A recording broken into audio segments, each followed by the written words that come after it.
Bom dia, eu me chamo Gabriel, agente aqui do Psicocast. Eu me chamo Gabriel Cardoso, né? Aqui é a Moema. Hanane. Moema Cássia. Isso aí.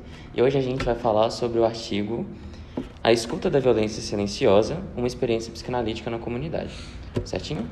Antes, só para a gente poder dar embasamento teórico e falar um pouquinho mais sobre o artigo, vale a pena também ressaltar e mencionar as autoras que estavam fazendo esse projeto. Ana Maria Vieira, Eliane Salavisky, Silvia Braco e Sônia Terapins. Todas são psicólogas e psicanalistas do estado de São Paulo. Tudo bom? Enfim, antes, o artigo ele menciona, né, algumas menções bibliográficas e alguns autores que dão um embasamento teórico para conta do prosseguimento do artigo. Um deles é o Fábio Herman e propriamente Freud, né? A ideia que foi passada no artigo é a ideia da clínica existência, que é basicamente a psicanálise para além do consultório, né? Que é onde a psicanálise se faz necessária, que a clínica se faz necessária, no caso, na comunidade, que é no caso do artigo, né? Além disso, também tem a questão da teoria dos campos, que é basicamente aquela ideia de que tudo que a gente faz no consciente é o averso no nosso inconsciente. Então, se a gente faz uma coisa assim normalmente, né? Que o nosso consciente é basicamente aquilo que é visível, tangível, pensável, falável, né? Basicamente. É alguma coisa que foi gerada no nosso consciente.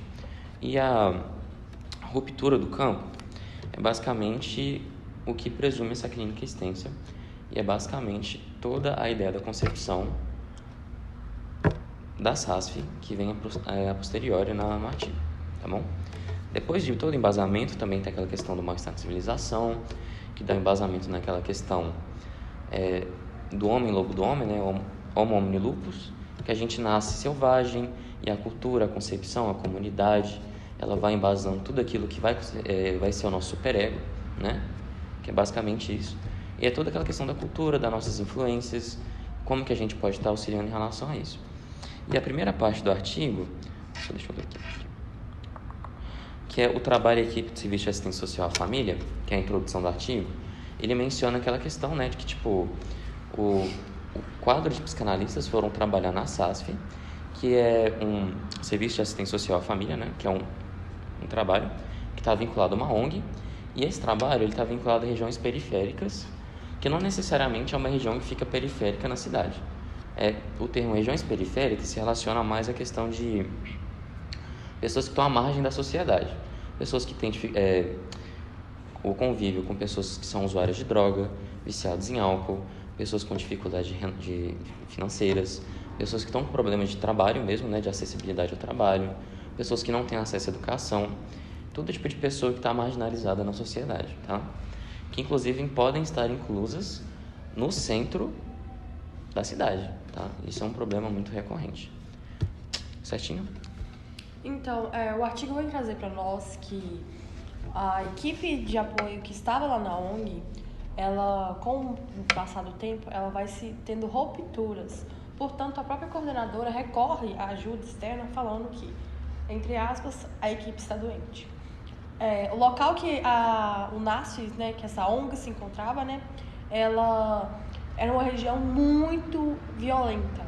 Tá lá no próprio artigo eles citam que a região era muito violenta, uma das regiões mais violentas de São Paulo.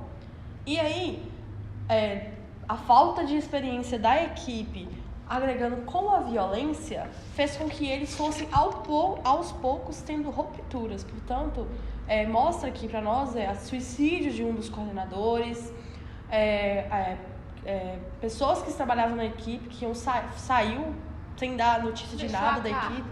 Sim, exatamente, deixou a carta e saiu. Tem um caso também de uma assistente, né, que ela, posteriormente, antes de ingressar nessa carreira de assistente, ela foi prostituta para sustentar a filha.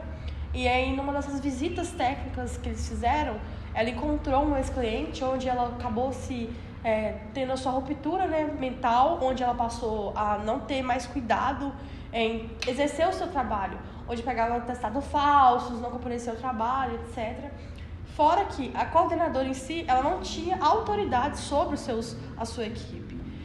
Todos eles agiam de formas paralelas um aos outros e não eram uma equipe. Era tipo assim, um individual, cada um individualmente ali, e eles não conseguiam se inserir dentro da comunidade, porque eles tinham muito problemas, a comunidade não aceitava eles, diversos fatores, momentos que eles faziam, sei lá, projetos, e aí no mesmo dia tinha outros projetos que ofuscavam o projeto da equipe.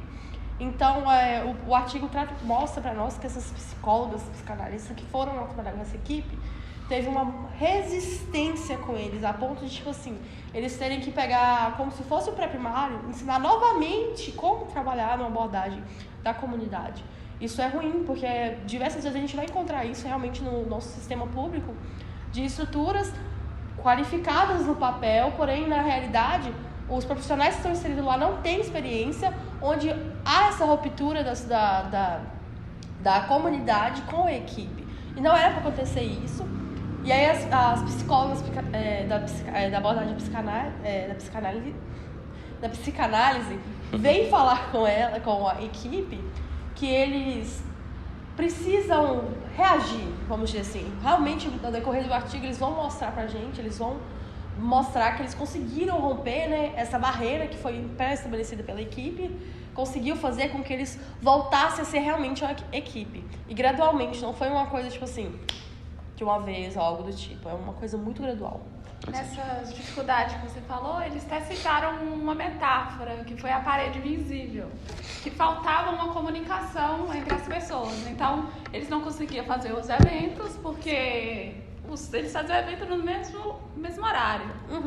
Não comparecia aos eventos também. Eles também tinham uma falta de apatia por parte dos orientadores, que eles não olhavam nem para a cara dos psicanalistas. Eles não olhavam pra cara, eles não ligavam, até que isso foi se desenvolvendo. Aí foi perdendo essa insensibilidade que eles tinham. Certinho. E a proposta de intervenção, né, das 4 psicólogas foi basicamente uma mudança na gestão, né? Porque quando você pega um estado fixo, que a SASF estava, de estar ali com pessoas que já tinham algum tipo de integração com a comunidade e tudo mais, cria essas barreiras, essas paredes invisíveis mesmo, que inclusive está sendo proposta aqui no final do artigo, que é basicamente isso, né? Porque quando você, por exemplo, coloca uma pessoa num trabalho psicanalítico, que ela tem algum tipo de contato social com o paciente, a análise, seja do que for, para poder estar auxiliando na intervenção, não vai ser muito bem auxiliada, porque o analista ele vai estar incluso no convívio dessa pessoa, ou seja, ele intervém diretamente aqui, e que nem no caso da orientadora que tinha se prostituído e tudo mais.